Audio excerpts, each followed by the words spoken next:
every once in a while, you run across old buddies who have had amazing lives. In most cases, things that you wouldn't even believe were possible. I have with me Mr. Kirk Bergeron. Not only is he a Marine, but he's also a bush pilot. But that was a small part of his amazing life. He's done phenomenal other things. He's an action-adventure romantic comedy star of his own life. So Kirk is one of the types of people that everybody has someone like Kirk who can go on and on and on about amazing things, and he's actually been there. He's actually done it. So with me today is my brother, United States Marine Corps, and pilot, Mr. Kirk Bergeron. Kirk, great to have you. Hoorah, Semper Fi. Semper Fi. I never heard that good of stuff said about me before. Well, that sometimes happens. I think it sometimes. Well, you paid the lawyer for it. I mean, they should do it in court before they, send you up. So before we start, what I also love to do is to invite the Holy Spirit to a conversation to be able to encourage and motivate those that are going to hear the conversation that are inside the box to be able to say, hey, you know what? I can do that. I can have an adventure almost as cool as Kirk. Absolutely. Holy Heavenly Father, Lord God, we come before you now. We praise and glorify and lift up your holy name. We thank you so much for this amazing day, this amazing opportunity, Lord, to be able to hear what it is that you have been up to with my amazing brother. Lord God, we know that he has been battling a number of health issues, and you have brought him through every single day of his life up to now. Neither one of us are promised tomorrow, but Lord, we thank you for today. We thank you for the time. We thank you for the creativity. And we thank you for the conversation. In Jesus' name we pray, Lord. Amen. Amen, brother. There you go. So, you were a young lad. Where'd you grow up? I grew up in Houma, Louisiana, Cajun country. I've heard of this place. Yeah, real unique place. It's grown quite a bit since I grew up. And what was the family involved in back then? Well, when I was growing up, my father worked in the oil field, as so many others did, and my mother raised 5 children. So we grew up in a unique atmosphere because my dad was a salesman. So we got to be part of a country club. We acted the rich lifestyle without being rich, if you understand what that means. But so everybody was involved, mom running all over the place, baseball, the boys, and football, and the girls, and dancing and everything else. I don't know how she kept up with it. Wow. So then were you involved in sports the whole time, or were you a salesman on the side? You were a fisherman? You were hunting? What was the activity like as you were getting through high school? My daily routine generally was thought of the minutes before as like, I want to go do this. And impromptu. And I had great support, so anything that I wanted to do. And if I went to football practice, I sat at football practice thinking about doing the next thing that I was going to do.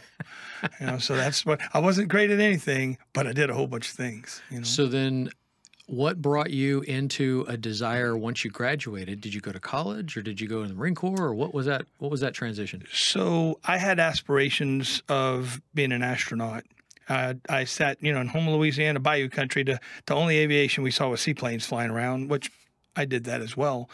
But hearing the moonwalk and seeing on TV on the black and white screen things that were going down in that aspect, and I was like, man, I want to be that. But none of the school counselors ever told you could be those things. You're going to be a doctor or a lawyer. Not that you were going to be, but you could be, right? Right. And I was like, well, I don't want to be either one of those things. I want to do something that nobody else is doing.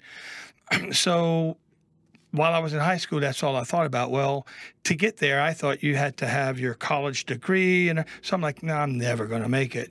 Well, I got out of high school and I went to LSU, School of Music. While I was there, I realized that I wasn't college material. So I had to say, well, where else can I possibly make a living and get to do the things I want and travel? So I went to the recruiting office one day and just said, you know what? This time I'm going to make a decision and stick with it. And I did. So I went in the Marine Corps. The whole time I was there, I thought about flying. I watched airplanes at the local airport at my hometown. What year was this when you decided to join? I graduated in 81. I knew that I started flying in '78. One of my dear friends' family owned a FBO, a fixed base operation at the airport, so I got to go ride pretty much anytime I wanted to. Wow. So the love grew and grew and grew. But so I was approached while I was in the Marine Corps by a counselor who asked me if I was going to re-enlist or what are you going to do? And I was like, here's my two choices. I'm going to be a stuntman in Hollywood, or I'm going to be a pilot. And I guess I wasn't TV material either. But so I was accepted to Spartan School of Aeronautics, and I went there and stayed there a little bit and ended up going into the FBOs around Tulsa, worked as an airplane washer there, and then I started my own little business of polishing airplanes and cleaning them and helped pay for everything. So you're having that conversation, though, with your, not a recruiter, but somebody in your unit after you'd already done 2-3 years, or what was your first MOS? Like, okay. how did you get to that decision making portion of the show between this or that? Let's just say in the Marine Corps, I spent a lot of time in the field. I was a tow missile tech, 0352. And one of my good buddies kind of had the same aspirations that I did, and we were both going to be either stuntmen or pilots. Well, he went on to be nothing, neither one of those, and he had some unusual circumstances that followed in his life, and he's recently got out of prison. But I chose to focus on aviation. So I'd go out to the airport, and anytime I'd talk, I'd watch those jets flying over. 29 Palms, the Marine Corps Air Ground Combat Center. You see a lot of jets. And I was like, man, okay, it's too late for me to be that, but I'm going to get up there. And so I knew that at Spartan, my options were to become a certified flight instructor, an airline pilot. You didn't really think of I never even thought about a bush pilot, right? So when I got out of the Marine Corps, I went to this school at Spartan. And while I was there, I started having, I guess, positive influences on me from the aviation standpoint. And I met people that were corporate pilots. I met people that were private pilots. I met people that were airline pilots. And I started looking at what lifestyles did I want out of that, if I wanted them at all. Sure. And so there was a gentleman, just so happened to be from South too, that good friend of mine today that was doing bush, and I happened to talk to him, and he's like, man, Kirk. He was doing bush piloting. That is correct. He did some unique, he's still flying today. And anyhow, he did a commercial for the old, what a seaplane, the old cigarette guy. I forget who it was, but anyway.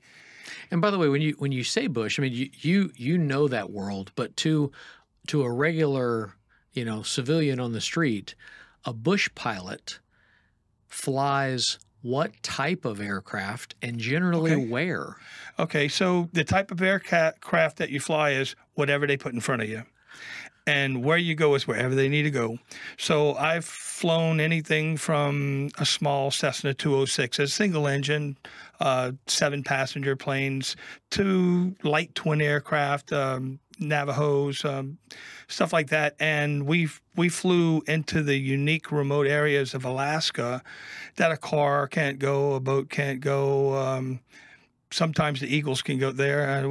We found a place to get in. And the neat thing about flying is there's approach plates that you have, and that basically gives you instructions on where and how to land. Well, there were many places in Alaska that they don't have those plates. You don't know how you're going to get in. You don't know how you're going to get out. But your skill and experience you just got to figure it out. You got to figure it out. And getting in is probably easy. Getting out is probably a lot harder.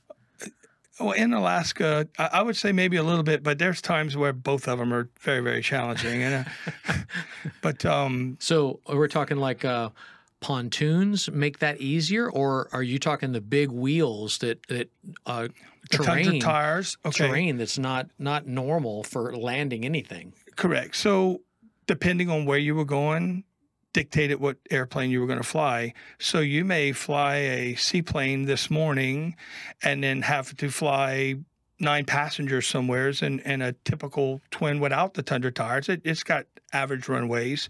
And then you might find that your last trip of the day is flying in a Piper Cub with big giant Tundra tires on it. So you better know how to read your emergency procedures and realize you don't skip anything, because you sometimes wonder what airplane you're flying.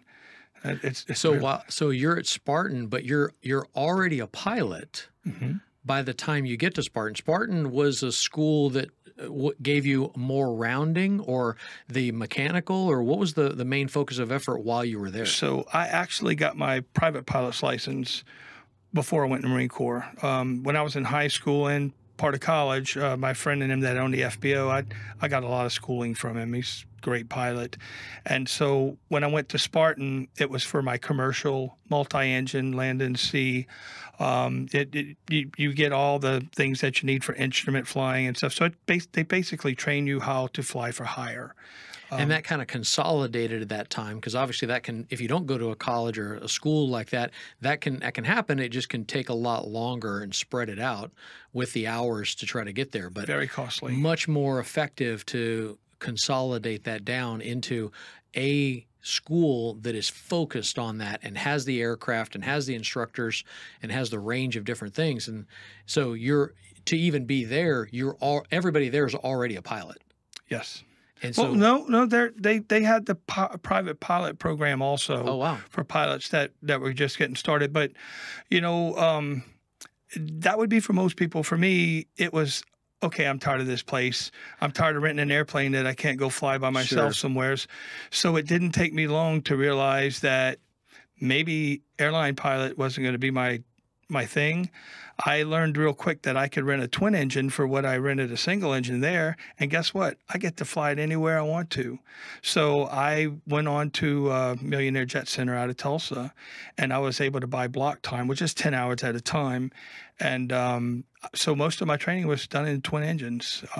So I was very fortunate. And then I was talking to the friend back home and says, hey, Kirk, you might want to go and gain some hours by flying in Alaska. And I was like, the last place I want to be is in Alaska. Until I got there, and I was like, that's the best place to be. This place is amazing. And it was phenomenal. The fishing, the hunting, the animals, the wildlife. There was so much. So much acreage of beautiful, beautiful countryside. Every day was an adventure. That you couldn't really see well any other place than from an aircraft. Not at all. So those two things, were amazingly well mated. That the Lord put you in that spot to be able to give you not only the skill set to be able to fly, but then to be able to make money flying and to be able to enjoy the vast, amazing creation that most people just will never see. And the good Lord was able to keep me living. Unfortunately, we lost. How many times did you walk away from your crashes? Unfortunately, we had a few people that worked for the company that did make it. And the sad part about it is you really get the opportunity to sit with somebody and appreciate what they can do. Sure. And get back, and then you find out days later that, hey, buddy, I'll see you when you get back, and then they're not there anymore. And the sad part about it, Sean, is you fly that same route, and you get to see where they don't pick up the airplane. They'll go get the body, but there's a lot of planes scattered with beer cans and Coke cans and 55-gallon drums all over the mountains. And so you pass over the area where you lost your buddy, and it's happened a few times. So that's obviously a combination of weather, mechanical, all the things that can go wrong just get amplified. When people have a blowout on their car or they have an engine failure while they're on the freeway, it's easy to kind of pull over and just kind of, hang out on the side until a tow truck comes along. Aircraft, not so much. Had a few unusual takeoffs and landings. But yeah, you're correct. It's kind of funny because the weather is very challenging, but most accidents happen from taking chances that you shouldn't be taking. A lot of pilot error, or again with the bushes, flying something and you forget to retract the gear because you were flying a straight float or whatever, and so they get fixated with what they think they were doing, and they're doing something completely different. And the weather changes really quick. You'll go from a nice, clear, visible day to where you've got flurries of snow to a blizzard to it's just always keeps you on your toes. Nice. So that obviously prepared you for the next stage of operation. What did you do when you left, and how hard was it for you to say goodbye to that? Because those are the kinds of things that adrenaline rush that you get when you do things along those lines, it's hard to walk away from. Well, I didn't know I was walking away from it. Well, one of my brother's best friends worked on the North Slope in Alaska, and I was fortunate enough to have a place to stay. When I went, I was like, hotel rooms until you got your job were very expensive. Sure. And there was only so much time, so I had to go find a job. Well, it was fortunate that my brother's best friend happened to live where I was. And he was a pilot, had an airplane.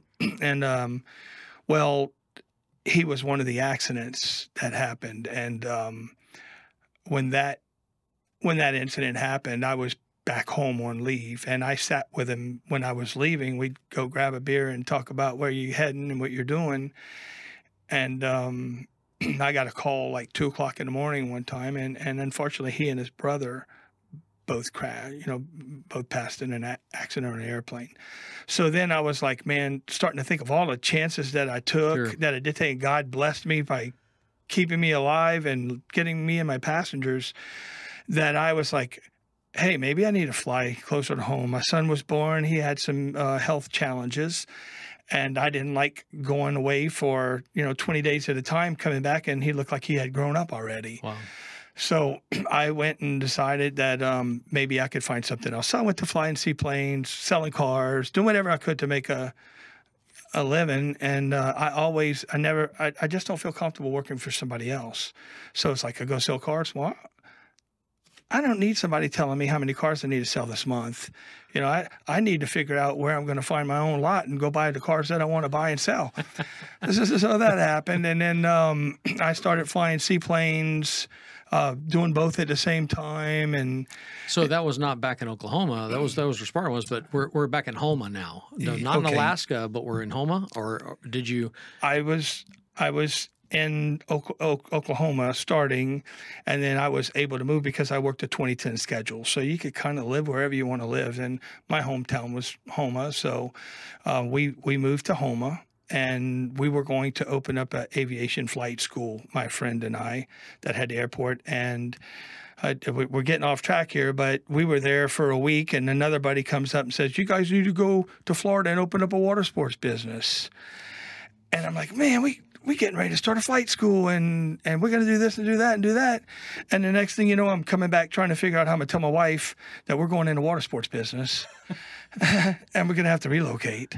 Doesn't go very well when your wife's teaching school, and it's like, well, I can't move over there, But so I did a little bit of it all. And as I did it, I was bored. It was exciting for a little while, and then I had to do other things. So while I was flying seaplanes, it was one of the greatest jobs I ever had, one of the greatest jobs anybody could ever have. I mean, you think about it, you land in where most airplanes don't land, in the water. You taxiing around like a boat. You see all the wildlife, the alligators, the ducks, and it's just really fun, challenging. And then the pay was terrible. So I was doing something that I loved, and I felt like I was in flight school again. It was actually costing me money to work. So that's where the car selling came in at the same time. And then it turned into where just flying seaplanes now, because of my ratings, I was flying mail at 2 o'clock in the morning, dealing with all the weather changes, and then it became challenging. And so I did corporate flying, and most pilots have done more than just one type of flying.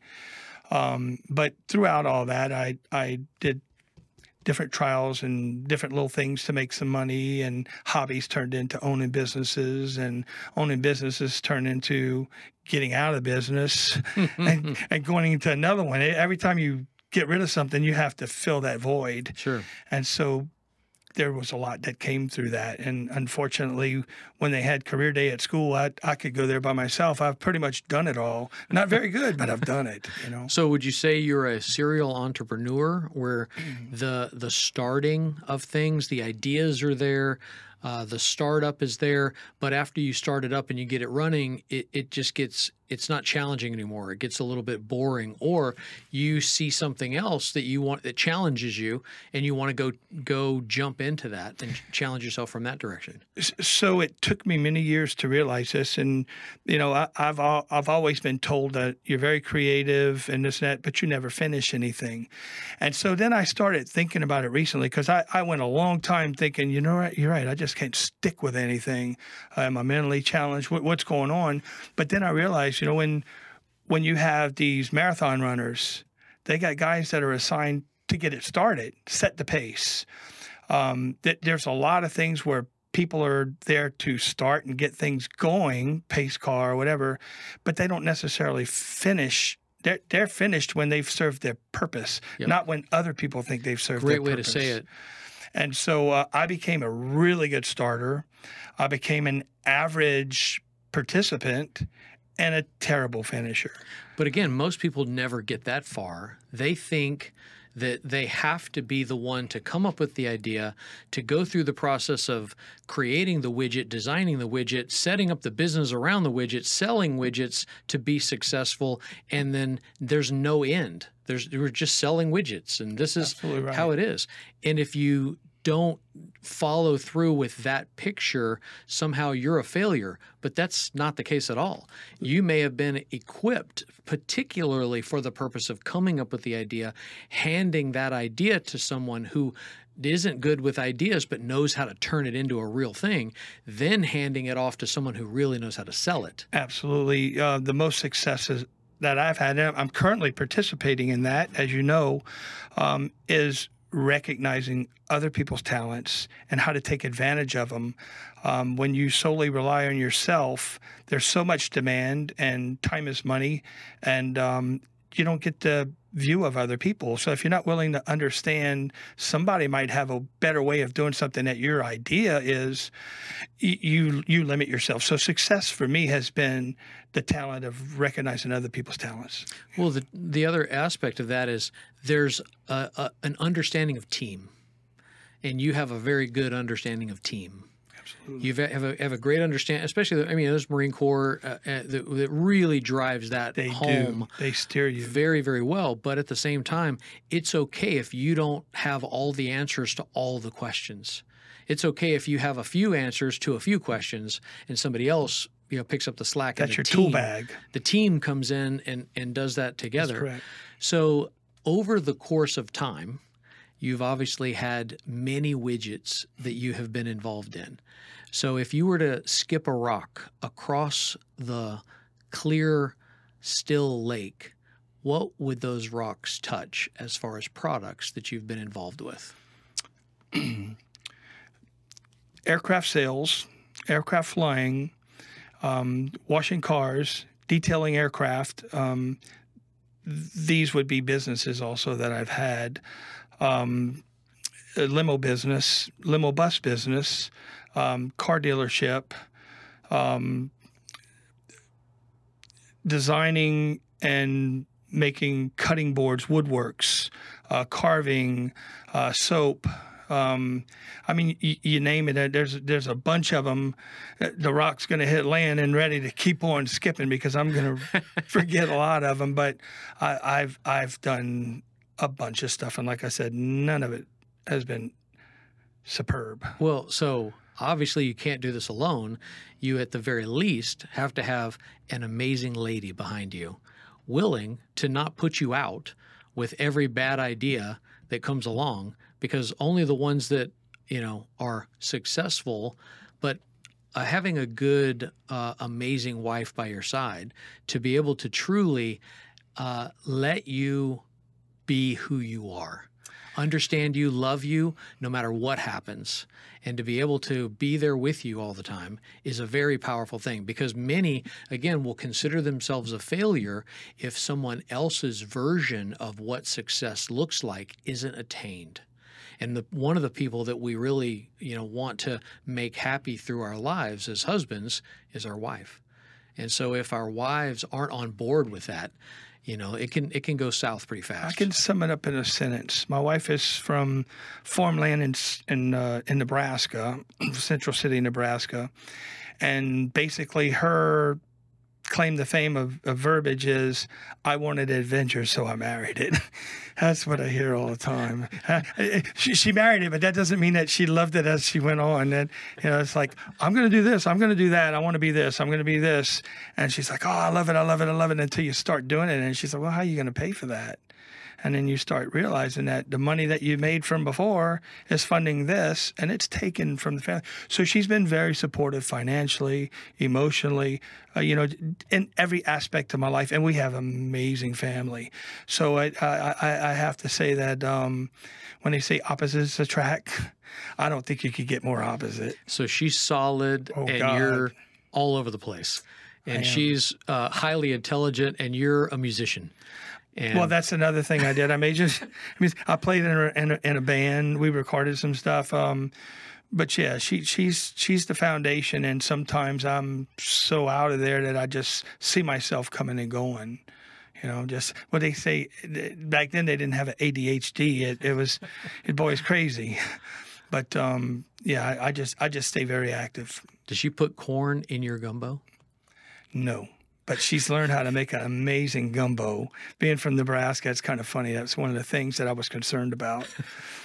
But yeah, no, very, very supportive, very sound, amazing mother, amazing wife, amazing friend to other people, very consistent. She's really cute, too. I mean, she's almost as cute as my wife. She gets better looking every day. Unfortunately, I don't spend a lot of days at the house. I'm kidding. So ultimately, the things that you're involved with now in this little strata of your life, are you adventuring at the same rate that you were adventuring? And what are some of the other things that help you get up in the morning and help you occupy some creativity? So I do as many things, but I'm learning to do less physical and more. I'm seeing the picture finished and knowing that's what I want to do. So I've got a couple of gold claims in Nevada. I love to get out there and go look for gold or relics, anything like that. So I do that. Was it the first Indiana Jones or the second Indiana Jones that led you down that path? It was Google searching. Nice. And accidentally seeing something that said, I want to go do that. Is it really possible that an average guy that don't know anything could walk into I say a mountain, but a gold mine and find stuff? Or is it better to go with a placer, which is the way the nuggets run on the lakes? And then you find out, well, it came from the water, but now it's desert, so that we talk about climate change and stuff, but climate change is the Grand Canyon. You think of all those things. I'm like, well, if I'd have known that would have happened, would I have, tied a bone in my hair? Who knows?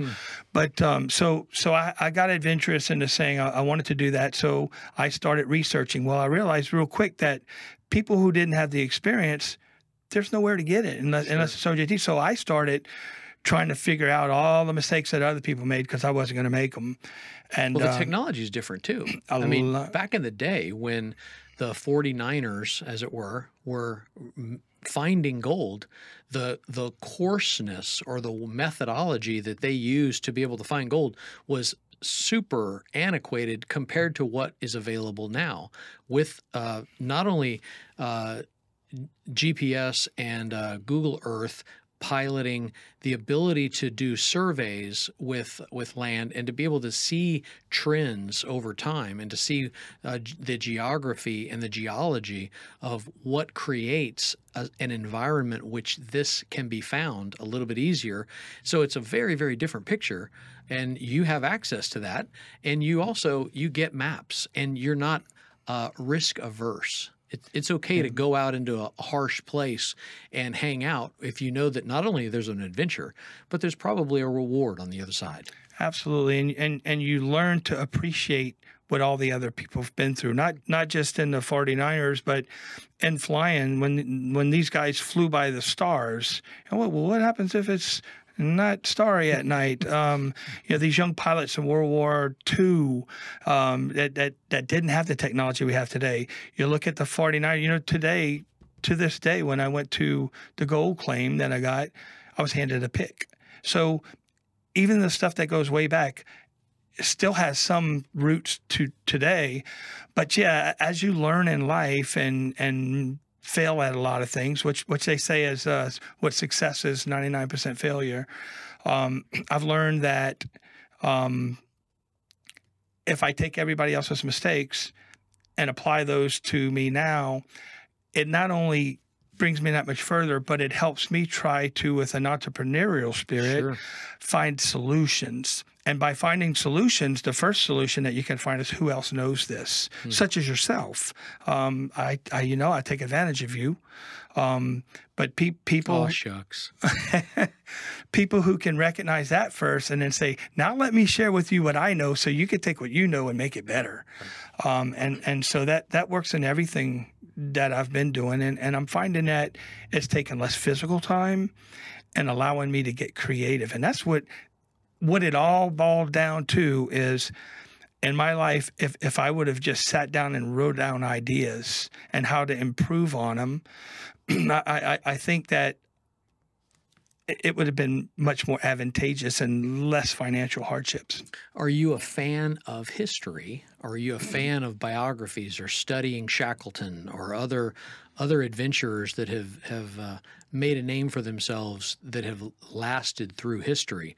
Obviously, there's a lot of adventurers that we will never know of. That's funny you said that, because I was going to tell you the same thing. Most of the people who were famous had support behind them that you don't hear about those people. So I love history. I love history, but more importantly, I try to find out, how did that happen? Somebody didn't just walk on the moon. What happened for that to happen? And I'm more interested in that than walking on the moon. Sure. So that's kind of how I'm driven. I'm driven by the history of progress. Love it. So today, there's obviously, we have access to that technology. We have access to more history. We have access to a range of other things, but there's still an adventure. There's the things that haven't been done or haven't been quite figured out, or the things that could be a little better, or there's improvements that can be made here. There's improvements that could be made there. And so you probably, like me, never stop.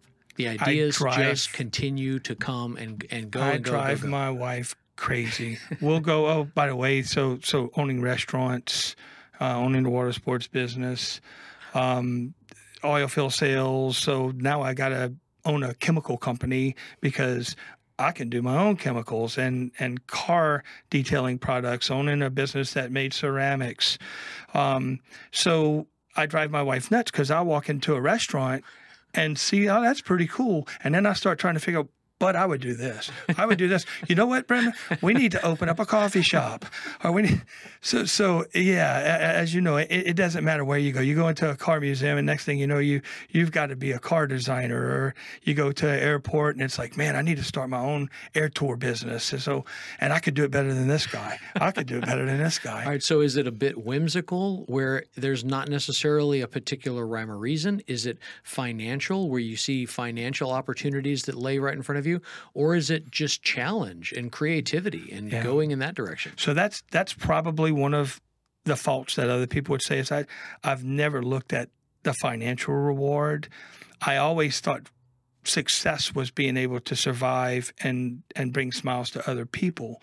So where most people go in business and you hear your friends, you're going to go broke doing that. Are you going to do this? Are you going to do that? I was like, well, what reward am I going to get in my life that I can say I did that? One of the things that I do want to do is I want to go do things I've never done before, but I also want to do things that I did before, doing better, and help other people who might want to do it. You really want to know what this is like? You don't have time to do it. You don't want to invest your time. I'm going to go fail at it for you. So that's kind of what's driving me right now. It's not the money. it's the reward that you get from the experience. And as long as I don't put our family in danger or put my health in danger, I think that that's the success in itself. I'm not a rich man, but I'm rich without the finances, you know. All right. So the rest of your family, say other family members, brothers, sisters, where are they? Are they just as whimsical with regard to their things? Did they follow that similar path, or did they go in more solid directions? I would have to say that all of them are very entrepreneurial. Most of them more structured. I have a brother that owns an oil company. That's what he does, and he's been doing it for 30 years. It's like, dude, 30 months is long for me. So they have the entrepreneurial spirit. I guess I got messed up because my entrepreneurial spirit was starting things. Theirs is to be structured and stick with it. So they're much more foundational, you know, than I am. So right away today, what are some of the things that you are interested in doing? I mean, like right now, have you ever done any podcasts before? No. And you know, that's one of the things that we've discussed is I want to talk to the people, but I just don't know what subject it is. So I just got to wing it. But well, I think that the subject of there is no subject is a great subject, because the opportunity, there are people out there that have a very similar bent, that God made them a certain way, and they may be really good at seeing opportunities or seeing problems that they can solve or they can fix or they can at least start down that road. And so oftentimes there's a crowd of people that are not obvious. And I think that people with that creative skill make up a lot of people. And so they may be whimsically trying new things, or they get into this thing or that thing, or they get into this type of thing or what. And that pool is probably a very large pool. So if you think about a podcast, just as it's a conversation, but you're going to attract some people and you're not going to attract other people. Nobody's probably going to be listening to us in Japanese because we're speaking English. Well, I speak very fluent Japanese. Well, in that case, I'm kidding. That may be where your podcast goes. Is the whimsical American bush pilot? You know, long. Need a bigger business card at that point. But the opportunity to be able to find an audience where one might not be obvious, just by virtue of God made you a certain way, and the things that interest you probably interest others. So there might be a much bigger audience in a podcast with action adventures, you know, woven into it, the things that could be told. So imagine something that would take you on adventures and then to come back and talk about it. So there's obviously hotel and travel shows and podcasts that are boating, and podcasts with flying, and podcasts with hotels and this and the other. But what would that look like if you were to do something like that? How would that make you? Where would you design the direction of something like that? So what's driven me to want to do that now, it goes back to some simplicity. Steve Harvey said it best, and I'm not going to explain everything, but don't know if you're familiar with his jump video. There's a lot of people with a lot of knowledge, and they got a lot of fear. And they sit in there, and they want to guarantee the reward and not realize the reward is the experience, right? So as we talked about the finances. So for me, it's a matter of I want to show people that you can jump and fail, but God always puts something in front of you that says, thanks for doing that. I'm either going to teach you something or I'm going to carry you to the next thing. So what I've come to... There's a benefit from both of those. Yes. And so lately, as you know, I've been challenged with some health issues. And so I'm like, well, I need to think smart, but how can I make a difference in people's lives? Well, I'm not a genius, so let me go out there and do some of the things that people think they failed. And I start looking for adventure and see that, man, it's all over the place. It's in your backyard. So my thinking is to go and do something that people talk about, really get it in a way that I'm going to do what I know, the research. I'm going to try to figure out a better way before I go do it. And so when I get there, I'm going to be supposedly prepared for it, and I'll be able to come back and tell you what happened. That way, chances are, maybe I gave you a tool or a thought that might help you actually go succeed, and show you that I'm going to fail, but that's going to be part of my success. You know? Well, I mean, even woodworking videos, it's great to be able to see somebody start from the beginning, start with the raw wood, cut the wood down, start to prep the wood, start to build it, start to glue it up, start to pull together the elements. But in many cases, when they make a mistake, we all learn from their mistake. When the wood wasn't quite dry enough, or the wood wasn't properly, glued down, now they're trying to work through a problem. And in many cases, those mistakes are just as valuable to a viewer as the successes. And that's a reward in itself. Knowledge and experience. So what else are you involved in? Obviously, for me, there's always three things. There's at least three things going on. I've got to do this, this, and this. And I found more than three I can sometimes handle, but I can't handle them for long. Less than three, I get really bored really easily, and I can't just focus on one thing. My wife would love it if can we just pick one thing and just like can we just do that? And I'm like, my wife's like, don't pick anything. Nothing is something. So lately, we have a dear friend, and she was doing some house cleaning business, and she had an idea. And when I heard her idea, I'm like, wait, you're going to make soap for a grocery store?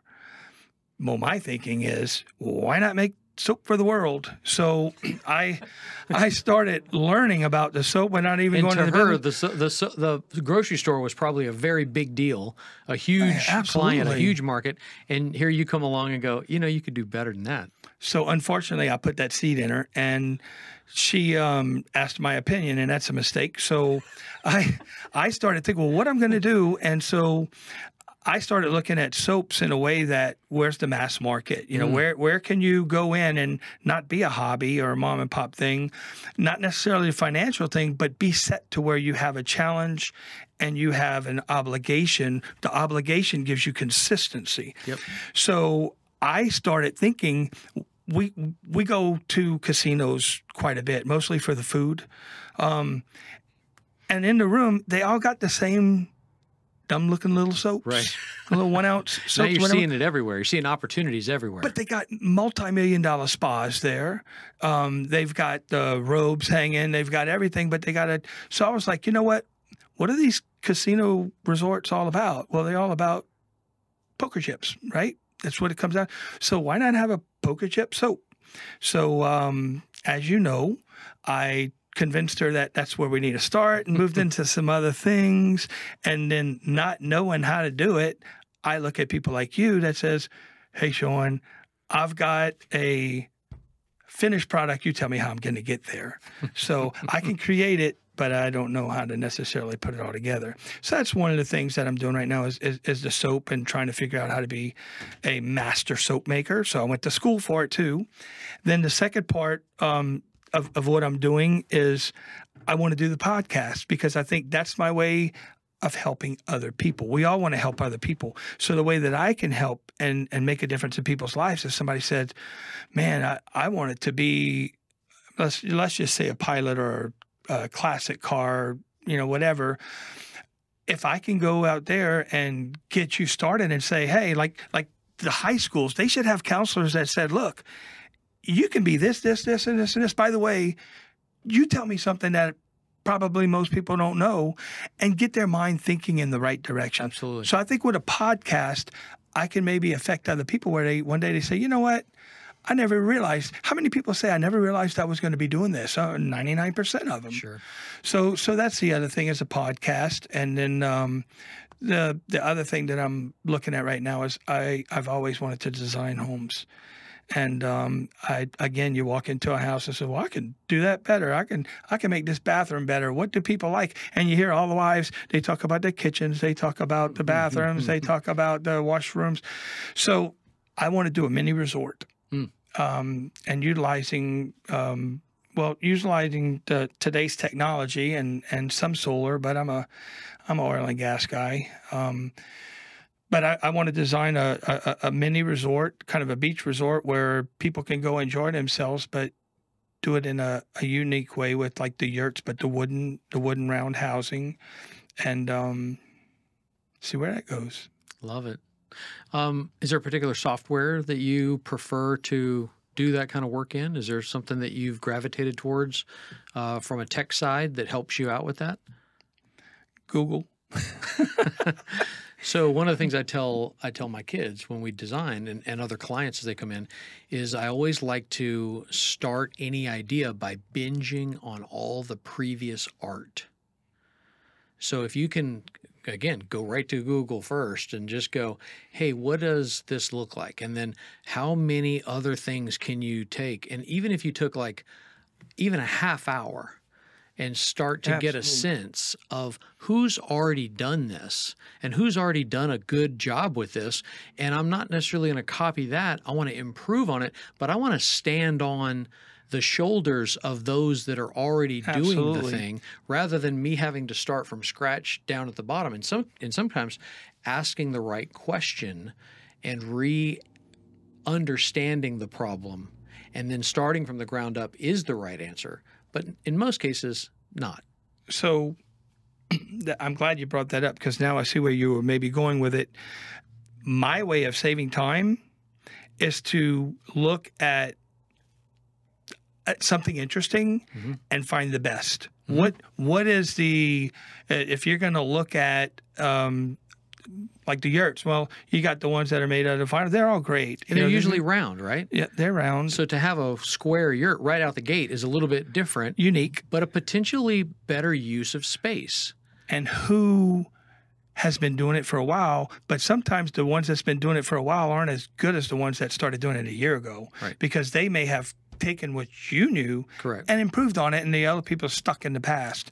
All the time. So I first, whatever topic it is, I go find it. Then okay, which one's the best one? What's the idea? Sometimes I take a little bit of both of them. Yeah. You know, whatever. So my concept is say, okay, I'm going to take all they know. Now I'm going to make it better. Because somewhere in their design, somewhere in their layout is an opportunity for me to be creative. And that's really what it is. It's having the opportunity to create something. You know, so I do that. I skip all the averages, and if they got 1 million people, I'm going to narrow it down to 3, and I'm going to pick the best one and continue. Well, the beauty is every single one of the opportunities that you're building has subcomponents. And each of those subcomponents is worth revisiting what was used, what was a common thing that was used with the people that originally designed it and built it, and then what materials do we have available today? What is the best surface as the surface of the yurt, for instance? Or what's the best flooring? What's the best string, piping? Is it the old rope that we used to have, or is there a better, easier, faster, blah, blah, blah? You know, so as you walk through it, you now get to revisit with every little detail of electrical and air conditioning or other things that the early versions never even needed. It wasn't even available. Sean, I can make it really simple for you because you're going to be on the cusp of what I'm talking about. Taking the soap, there's limitations when you look. Soap is soap. Today, creative people are doing unique things with soap that you don't want to use it anymore. You just want to display it. I mean, it's crazy. It's so nice. I want to display it. Right. So when you talk about the different processes, whether it's a cold process or a melt and pour, there's different type of processes. And they tell you, well, this one's done this way, but you can't do that with this one. And well, that's a challenge. And so I start looking at, let's say, the melt and pour.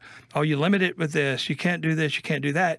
But you can. You just have to figure out a way to make it possible. And somebody like yourself has given me that chance. So I just like, man, I'd love to see a scene in this soap, and they're saying that I can only do it with extrusions or going with this certain process that doesn't get hot or this and that. But as you know, we learn how to design and create something that allows the average person like me that doesn't know anything to create amazing things. And that in itself offers a business, because now you got somebody that can say, well, I know how to make things, but what can I make that nobody else is making? Well, guess what? You can make some molds for me for my soaps. This is what I want to do. And so that's what I talked about earlier when I say I find people that are smarter than I am, that know more, and I just give them my ideas. And bam, that's how it happens. Well, it's a blessing for me because, again, I like to help people. Yes, you do. And so I love to be able to have the opportunity to work with my son, but I had to train him to be able to work in a wide range of things to be able to help other people. So I had to create a team with he and I, and together we developed the skill sets to be able to design and manufacture and build and ultimately create almost anything that kind of came our way. Obviously, it's not everything, but the chance to then have other people come with their ideas, and then to say, "Hey, we're going to help this guy out. Whatever it is that whatever he's making, I don't need to be into the thing. Right. I just need to be into the process of how to solve the problem." And that, for me, everybody wins. Is a fun thing. Mm-hmm. And honestly, I mean, I've already got patents. I've already got, God has already equipped me with that too. With things that I don't have really needs anymore. I don't have the requirement to make payroll or to pay for this is, and I have to go in this direction. No. I get to wake up each morning and go, Lord, what would you like me to do today, sir? And who would you like me to bless? And who would you like me to help? And please give me the wisdom and skill and insight to be able to do it. And Lord, if it's possible, please, can I do this with my kids so that we can do this together? Absolutely. To be able to bless these folks. So then he brings me the people that have the little component that we can solve, because you're not coming to me to sell. I don't like selling. I like solving problems, and I like helping people, and I like helping people who are helping other people, because rarely are those the folks that get help. They're always helping other people. So it's really great to come alongside them and to be able to say, hey, I want to help you doing whatever it is that you're doing. And the beauty is you end up with a lot of, like you, understanding in a wide range of things, because you have that appetite for things that are new. But at the same time, you don't have to build a castle or start a company in that and say, okay, well, we're done.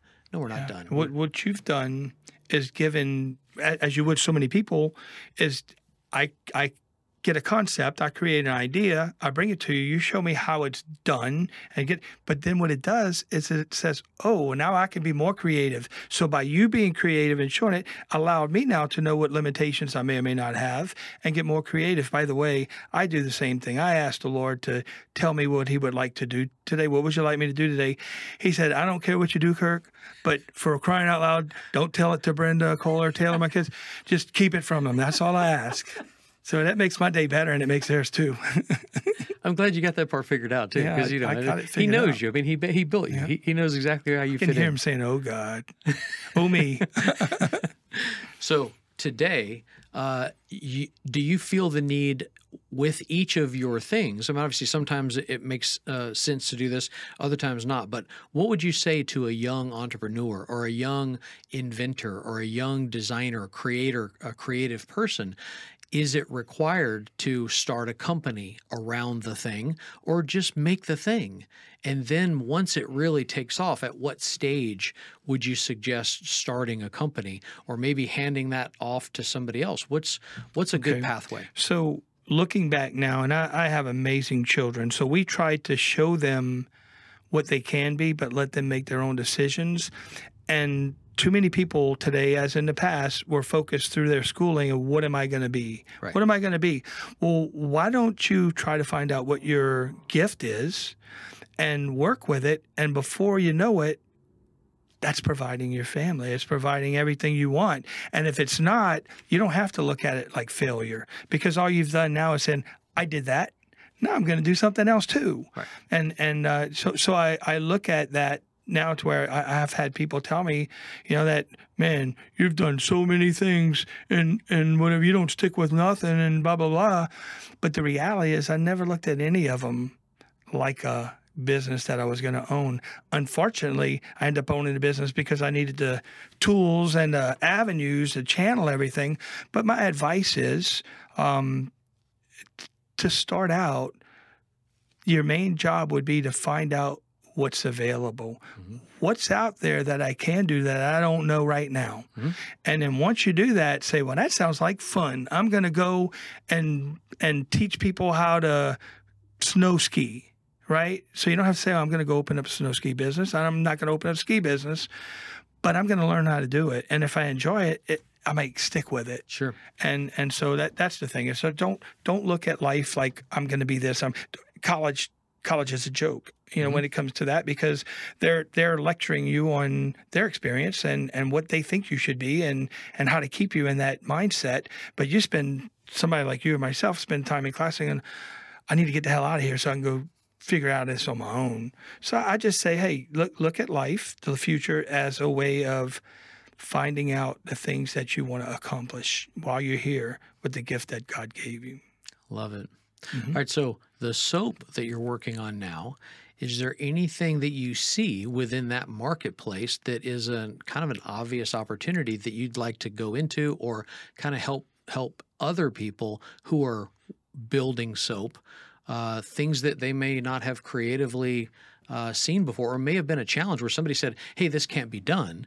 And you say something like that to me or you, and suddenly it's like, okay, I'm up for that. Let's see if we can pull that off. So I don't look at soap. I look at art.